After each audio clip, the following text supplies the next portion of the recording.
Assalamu alaikum everyone. Good evening. This is Fatima Zahra Ahmed, Zahra Unscripted, and this is my son, Ismail Umar. Now, I made a post earlier about medical consent. Now, I sit here today with my son to talk about medical consent. Now, Ismail is 7 years old. He has severe brain damage. He doesn't sit, he doesn't walk, he doesn't talk, he's visually impaired, meaning he's medically blind. Now, the reason why I decided to make this video today is to share awareness on medical consent. It is your right. It is your right as a patient to know whatever a doctor is administering to you. It is your right. It's not a privilege. It is a right. Now, while I was in labor with Ismail, my doctor came into my room and asked me if I was feeling any form of pain.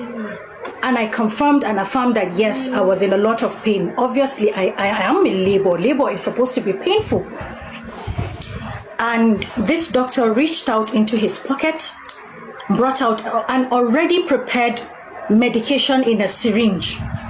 And he opened up my cannula and he injected. Now, immediately after injecting, I fell asleep. And that was it. Now, even while asleep, I was still I could feel the contractions coming. I could feel every single pain, even while I was sedated. I remember while sedated, I was shouting out my sister's name because I was feeling the urge to push out the baby. And she couldn't hear me, obviously, because I was sleeping. But in my mind, I was trying, sorry, boo-boo, in my mind, I was trying as much as I could to talk to her. Now, what saved me was she noticed I was moving a lot. There was a lot because I was in a lot of distress. She went out and she called out the nurse, and the nurse came in, and already the baby's head was crowning.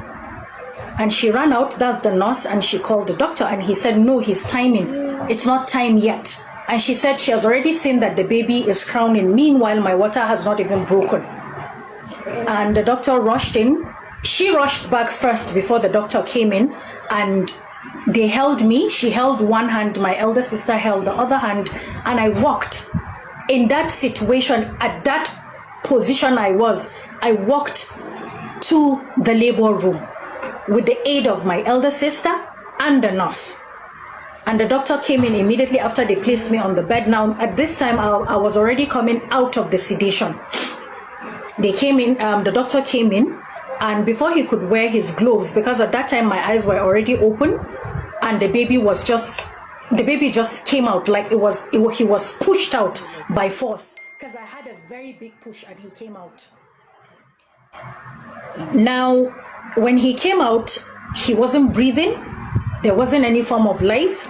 He was not crying. He had what medically they call severe birth asphyxia, which is a situation where you give birth to a child and the child comes out not crying, not breathing. There's no form of life. And they had to resuscitate him. Now, during the process of resuscitation, they didn't have a pediatrician on ground, and this doctor had to do everything over a phone call, because he called the pediatrician they were working with hand in hand over the phone, and that was how she was able to guide him over the phone. Now, this is my son. He's 7 years old. He has severe brain damage.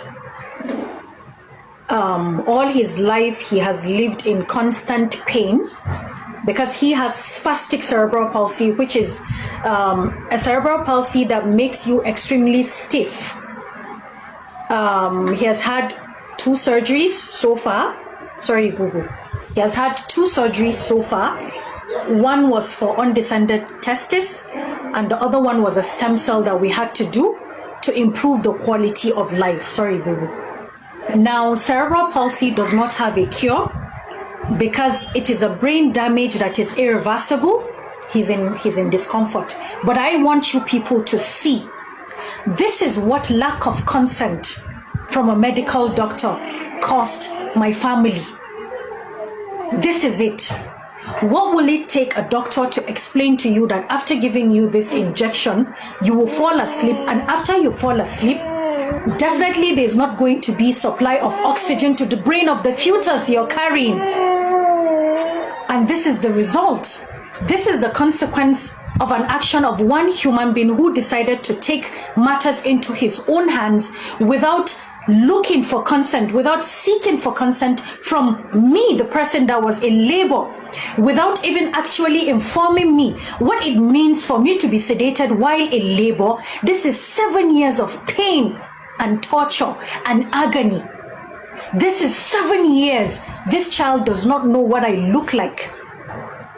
He can only hear me, but he doesn't know what I look like. He doesn't know what any of the family members look like because of one doctor's decision to sedate a pregnant woman in labor to sleep, and without monitoring what the fetus was into. Because they could have detected that the child has gone into distress, because definitely the rhythm of the heartbeat will change. I am not a medical doctor, but I have been abroad. I have taken my child abroad and they explained everything to me fully well. So please, for whatever medication you're going to be giving or your children, let them explain to you the side effect. Let them tell you. And if you don't agree, if it doesn't sit well with you, they shouldn't go ahead.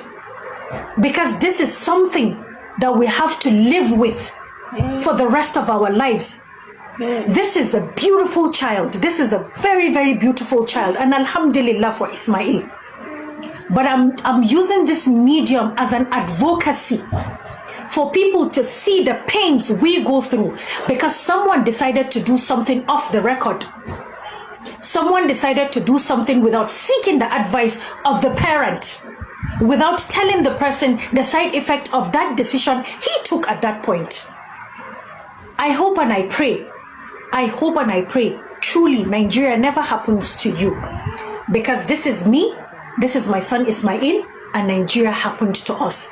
And I pray to Allah, I pray that this government will look into this issue of medical errors in this country and do something about it. And whoever is found guilty should face the full wrath of the law, because it's totally unfair. It is unfair. Thank you, everyone.